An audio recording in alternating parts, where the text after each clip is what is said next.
Hello everyone, welcome to the Spark Adventure channel. Today I'm just going to do a little overview of my equipment I carry and what I plan to record with. Ignore the phone, that's just where my timer is. So as you all know, the main focus is on the DJI Spark. Put that in there. The main channel is DJI. The main thing is about DJI Spark is its capabilities and its abilities, and its future possibilities and capabilities in the future updates. However, for some shots, like preview shot, I say some shots, preview shots, if I'm going to be doing, like, let's say I'm doing a teaser trailer for a new episode, and it involves, like, visiting an area, then I'd use the Q500. It's another one of mine. This is a full 4K fledged one. It's full 4K ready to go, but I don't really use 4K because it takes a beating on my max resources.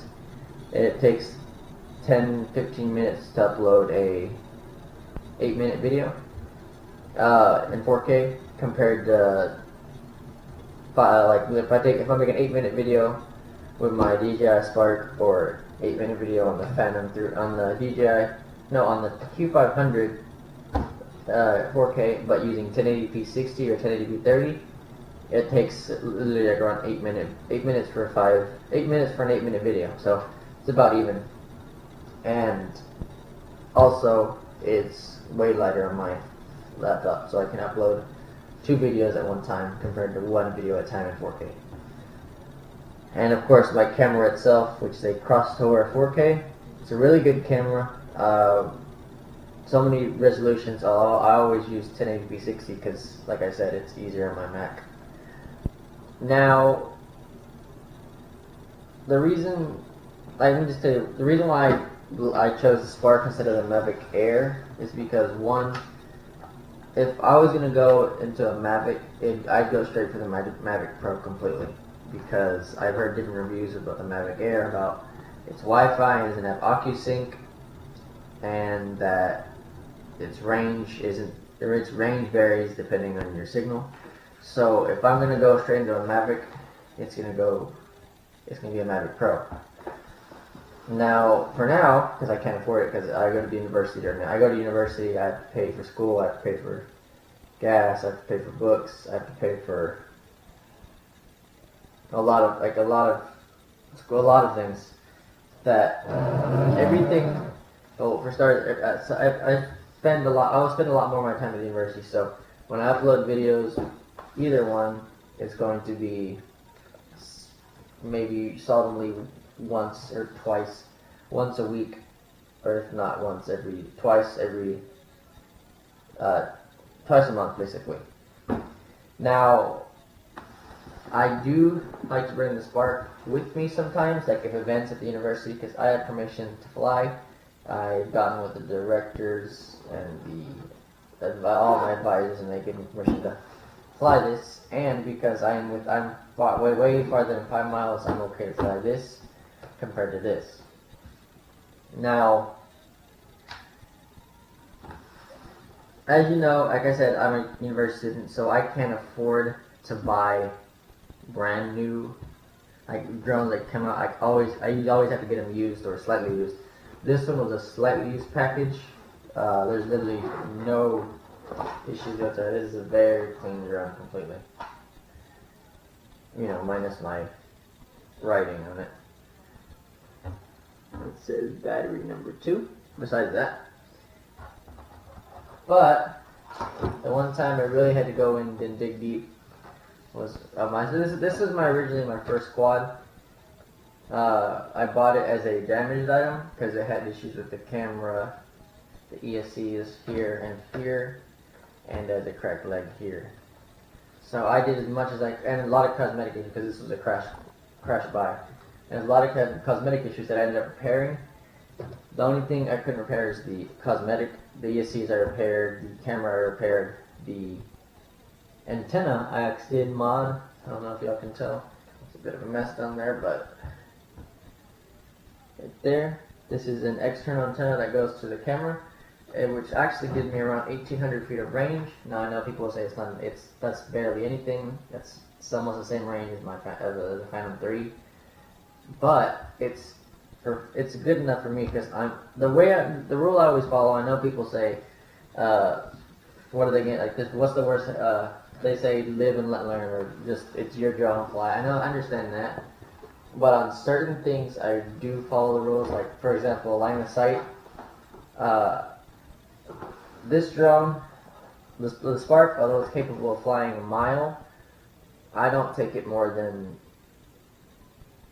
2,500 feet away, and that's still the spot. I can still see it barely, like I can still hear it because I go to the park, and it's still there. I do keep an eye on it, but sometimes when you're flying, and I'm like, this is an empty park, so I'm more happy if it ever crashes in the park. I'd rather that happen with that than if I'm flying the whole mile out and it crashes. I'll never know where it is, and I'm afraid it might hit someone.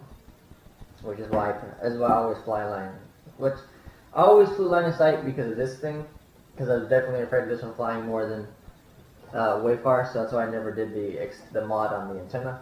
But now that this one is a mile capable,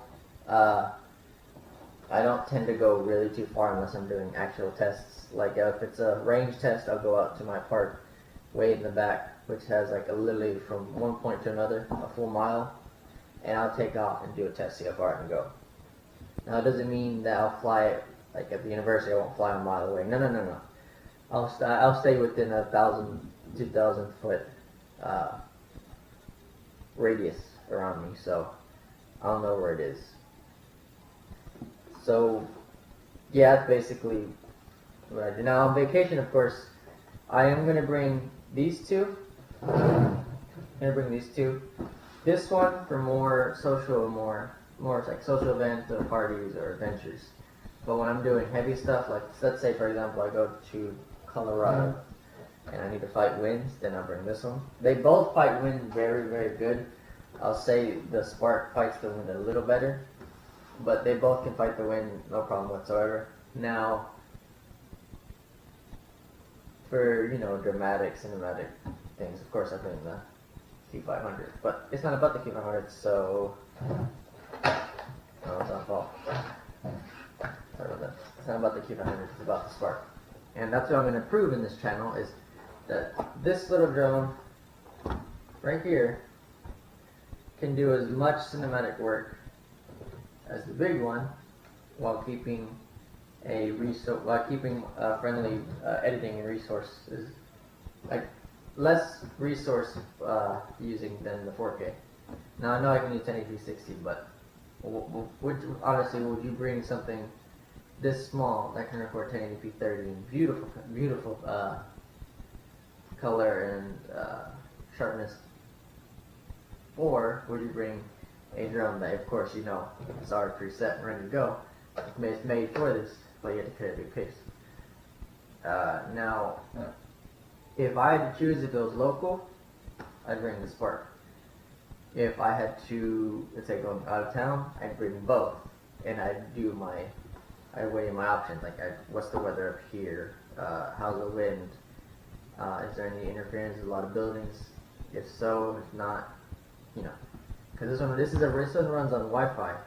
This is like the connection is Wi-Fi from your phone to your tablet, from the remote to the phone, or phone remote to tablet. And this one's only 5.8 and 2.4, but direct. Like, as soon as you turn on the drone and as soon as you turn on the remote, it's already connected, or it's already connected. This one you got to do all the steps, connect your Wi-Fi, and do all that.